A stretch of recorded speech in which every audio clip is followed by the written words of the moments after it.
നമസ്കാരം. Boring practice, counter and step, internal recessing എന്നിവയെക്കുറിച്ചുള്ള സെഷനിലേക്ക് സ്വാഗതം. നമുക്ക് സെഷൻ ആരംഭിക്കാം. ഇനി ഈ സെഷന്റെ ലക്ഷ്യങ്ങൾ നോക്കാം. ഈ സെഷന്റെ അവസാനം നിങ്ങൾക്ക് ഇവ ചെയ്യുവാനാകും. ഹോളുകൾ ചെയ്യുവാൻ ഒരു ടൂൾ ഉപയോഗിച്ച് ±0.2 മില്ലിമീറ്റർ ആക്യുറസിയിൽ ഒരു ഹോൾ ബോറിംഗ് ചെയ്യുവാൻ, സ്റ്റെപ്പ് ബോറിംഗ് ചെയ്യുവാൻ, ഇന്റേണൽ റെസസ് ചെയ്യുവാൻ, വെർനിയർ കാലിപ്പറിന്റെയും ഇൻസൈഡ് കാലിപ്പറിന്റെയും സഹായത്തോടെ ബോറും റീസസിങ്ങും അളക്കുവാൻ. ഈ എക്സർസൈസ് ചെയ്യുന്നതിനാവശ്യമായ ടൂളുകൾ ഇവയാണ്: outside calliper, inside calliper, steel rule, ചക്കി,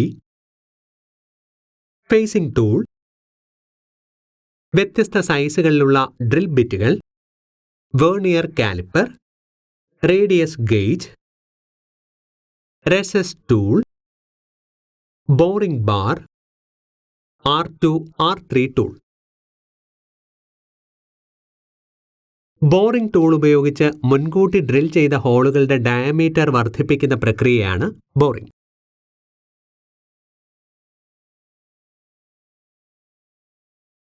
ബോറിംഗ് ചെയ്ത ഹോളുകളിൽ ഒരു ആനുലാർ ചാനൽ ഉണ്ടാക്കുന്ന പ്രക്രിയയാണ് റെസസിംഗ്.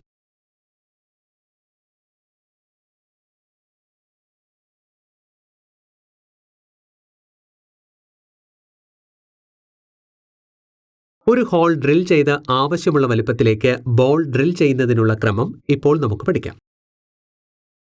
ഔട്ട്സൈഡ് കാലിപ്പറുകളും സ്റ്റീൽ റൂളും ഉപയോഗിച്ച് വർക്ക് പീസിന്റെ അളവുകൾ പരിശോധിക്കുക.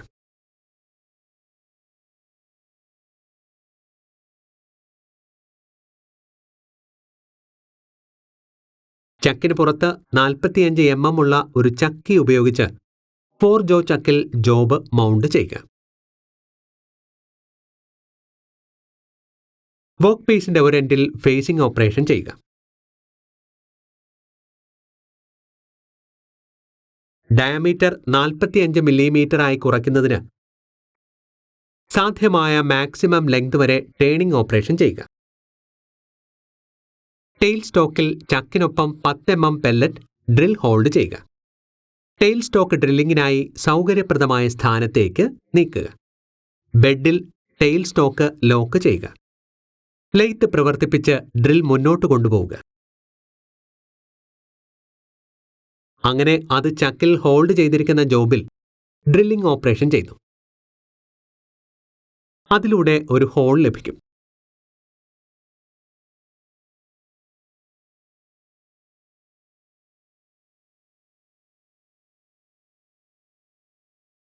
ഡ്രില്ലിംഗ് ചെയ്യുന്ന സമയത്ത് ഒരു കൂളന്റ് ഉപയോഗിക്കുക.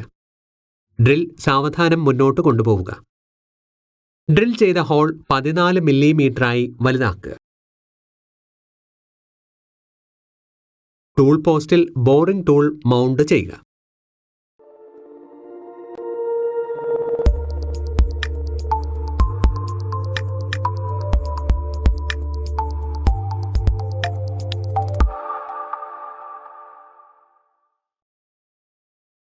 കട്ടിംഗ് ടൂളിന്റെ കട്ടിംഗ് എഡ്ജ് സെന്റർ ലൈൻ അല്പം മുകളിൽ സെറ്റ് ചെയ്യുക.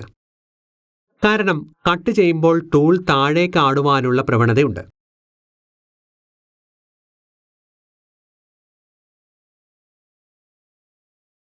മെഷീൻ സ്റ്റാർട്ട് ചെയ്ത് കട്ടിംഗ് ടൂൾ ഹോളിന്റെ ഉള്ളിൽ സർഫേസിൽ സ്പർശിക്കുന്നതുവരെ ക്രോസ് സ്ലൈഡ് ഹാൻഡിലിൽ ആന്റി ക്ലോക്ക് വൈസ് ഡയറക്ഷനിൽ തിരിക്കുക.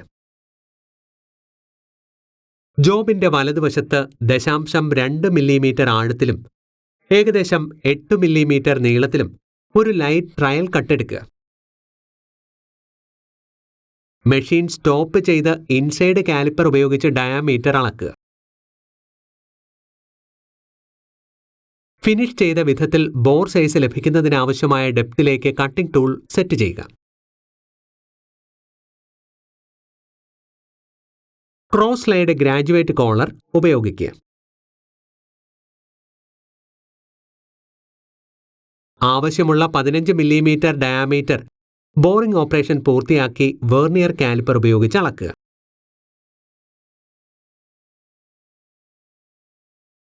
ജോബ് തിരിച്ചുവച്ച് റീഫിക്സ് ചെയ്യുക.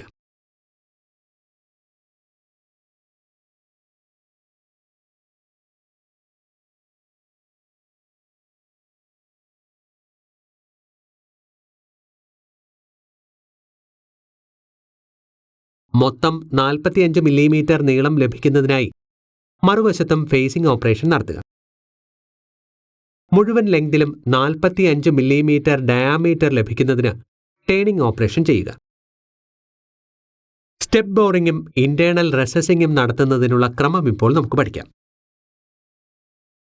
ടൂൾ പോസ്റ്റിൽ ബോറിംഗ് ടൂൾ മൗണ്ട് ചെയ്യുക.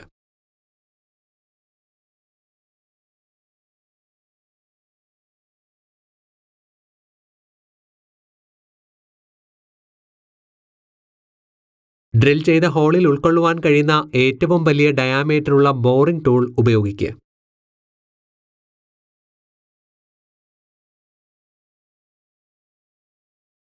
mm ഡയാമീറ്ററുള്ള ഹോൾ ലഭിക്കുന്നതിന് ഫേസിംഗ് ചെയ്ത എൻഡിൽ നിന്ന് 33 മില്ലിമീറ്റർ നീളത്തിൽ ബോറിംഗ് ഓപ്പറേഷൻ നടത്തുക. ടൂൾ പോസ്റ്റിൽ R2 ബോറിംഗ് ബാർ മൗണ്ട് ചെയ്യുക.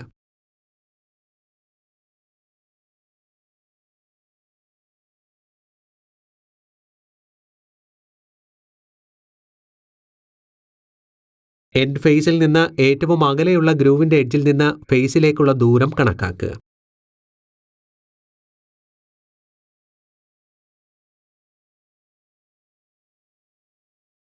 ടോപ്പ് സ്ലൈഡ് ഹാൻഡിൽ ഉപയോഗിച്ച് വർക്ക് പീസിന്റെ ഫേസിൽ ടൂൾ എഡ്ജ് സ്പർശിച്ച compound slide graduate collar 0 set ചെയ്യുക. ക്രോസ് സ്ലൈഡ് ഹാൻഡിൽ തിരിക്കുക. അതുവഴി ടൂളിന്റെ മുൻഭാഗം ബോറിന്റെ വോൾ ക്ലിയർ ചെയ്യുന്നു.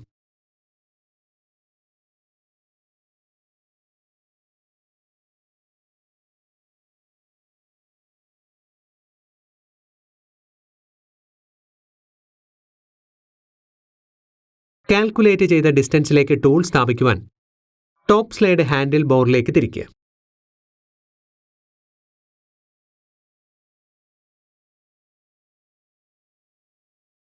ക്രോസ് ഫീഡ് ഗ്രാജുവേറ്റ് കോളർ ശ്രദ്ധിക്കുക. ടൂൾ മുന്നോട്ട് കൊണ്ടുപോകുവാൻ cross slide handle wheel anticlockwise ഡയറക്ഷനിലേക്ക് തിരിക്കുക. ബോറിൽ സ്പർശിക്കുക.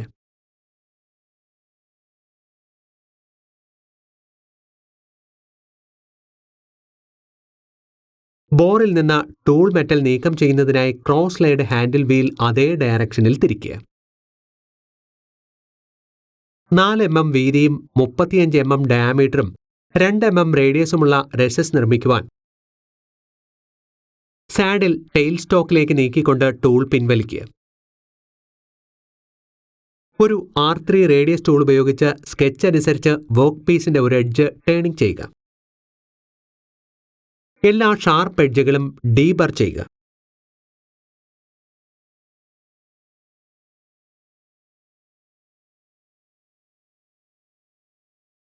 കാലിപ്പറുകളും മറ്റ് റേഡിയസ് ഗേജും ഉപയോഗിച്ച് അളവുകളും റേഡിയസും പരിശോധിക്കുക.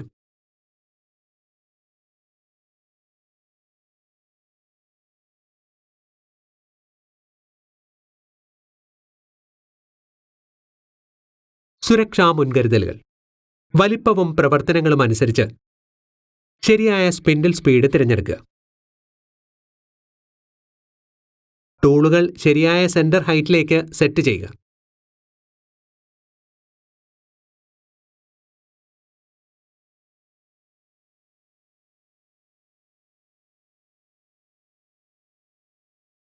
ഇരുപത് മില്ലിമീറ്റർ കൂടുതലുള്ള ഡ്രിൽ സൈസ് ഡ്രിൽ ചെയ്യുമ്പോൾ പെല്ലറ്റ് ഡ്രില്ലിൽ ഉപയോഗിക്കുക.